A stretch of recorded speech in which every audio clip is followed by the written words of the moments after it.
বন্ধুরা আপনারা তো জানেন বিয়ের সময় 7 পাকে ঘোরা হয়, কিন্তু 4, 5 বা 6 পাকে ঘোরা হয় না কেন? আর আপনারা তো দেখে থাকবেন ডাক্তাররা যখন ইঞ্জেকশন দেয় তখন তারা সিরিঞ্জিতে একটুখানি ঔষধ ফেলে দেয় আর তারপর ইঞ্জেকশন দেয়, কিন্তু কেন? আর আপনারা কি জানেন ভারতে এক সময় 0 টাকার নোট ছাপা হয়েছিল, যেটির কারণ জানলে আপনিও অবাক হবেন। তাই এরকমই কিছু নানা অজানা ফ্যাক্ট দেখার জন্য আপনারা ভিডিওটি শেষ পর্যন্ত দেখতে থাকুন। নাম্বার 10, ভিডিও কল বর্তমান সময়ের একটি জনপ্রিয় মাধ্যম একে অপরের সাথে কাছে আসার। কিন্তু জানেন কি 1960 দশকে বেল ল্যাবস একটি ছবি ফোন তৈরি করেছিলেন, যেখানে লোকেরা একে অপরের দিকে তাকিয়ে কথা বলতে পারত ঠিক এরকম ভাবে আপনারা যেটি দেখতে পাচ্ছেন। আর যতদিন গেছে তত এর আপডেট হতে থেকেছে, আর যার জন্য বর্তমান সময়ে একটি ছোট স্মার্টফোনের ভেতরে এই ভিডিও কলের কাজটি খুব সহজেই করা যায়। নাম্বার 9, আপনারা যখন ইঞ্জেকশন নেয় তখন একটি জিনিস তো লক্ষ্য করেছেন যে ইঞ্জেকশন দেওয়ার সময় ডাক্তাররা সিরিঞ্জি থেকে একটুখানি ওষুধ ফেলে দেয় আর তারপরে ইঞ্জেকশনটা দেয়, কিন্তু এর কারণটি জানেন? তো এর কারণ হলো ইঞ্জেকশনের ভেতরে যে হাওয়া থাকে সেটি আমাদের শরীরে প্রবেশ করতে না পারে, আর যদি শরীরে সেই হাওয়া প্রবেশ করে তাহলে আমাদের শরীরকে ড্যামেজ করে দিতে পারে এবং রক্তের গতিকে থামিয়ে দিতে পারে, আর যার জন্য ডাক্তাররা এরকম ভাবে ইঞ্জেকশনের ভেতর থেকে হাওয়াটি বের করে দেয়। নাম্বার 8, আপনি কি পাতা থেকে প্রদীপ জ্বালিয়েছেন? যদি না পারেন তাহলে এই পাণ্ডব বটটি পাতাটিকে ব্যবহার করুন। গুল্ম বিশিষ্ট বা ডালপালা বিশিষ্ট এটি একটি ঔষধ গাছ, যাকে প্রাচীনকাল থেকে পাণ্ডবদের মশাল বা শুধু মশাল বলা হয়, কারণ এই পাতার ডগে কিছুটা তেল লাগিয়ে আগুন লাগিয়ে দিলে প্রদীপের মতন জ্বলতে সাহায্য করে। আর এই পাতা এশিয়ার একটি বিশেষ জায়গায় পাওয়া যায়, আর লোকে বলে যে পাণ্ডবরা যখন বনবাসে গিয়েছিল তখন তারা এটিকে প্রদীপ আকারে ব্যবহার করত, আর সেই থেকে এই পাতাটিকে পাণ্ডব বট্টি পাতা বলা হয়। নাম্বার 7, আপনি এই নোটটিকে দেখুন, এটি দেখতে পুরনো 50 টাকার নোটের মতন এবং এটি একটি 0 টাকার নোট। এবার তাহলে ভাববেন তো এর তো কোনো মূল্য নেই, তাহলে এটি তৈরি করা হয় কেন? তো এটি বানানো হয়েছিল যারা ঘুষ নেয় তাদের উচিত শিক্ষা দেওয়ার জন্য, মানে যখন কোনো ঘুষখোর আপনার থেকে টাকা চাইবে তখন তাকে এই 0 টাকার নোটটি ধরিয়ে দিয়ে চলে আসতে পারবেন। ভাবুন কেমন বুদ্ধি।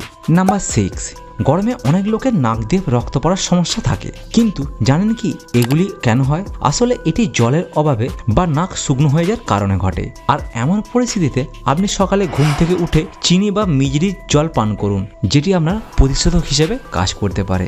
নাম্বার 5, অ্যালকোহল বা মদ্যপান তো অনেকে করে থাকেন, কিন্তু জানেন কি এই অ্যালকোহল পান করার 6 মিনিট পর নেশা শুরু হয়। আর অ্যালকোহল কখনো হজম হয় না, তবে সরাসরি রক্তনালীর দ্বারা শোষিত হয়, এবং খালি পেটে যদি আপনি অ্যালকোহল পান করেন তাহলে আপনার 3 গুণ বেশি নেশা হবে। এবং যখন আপনি ভরা পেটে থাকবেন তখন খাবারের সাথে অ্যালকোহল মিশে এবং তারপর নেশা পরিণত হয়। এছাড়া একটি রিসার্চ অনুযায়ী বলা হয় যে খালি পেটে অ্যালকোহল পান করা সঠিক উপায় নয়।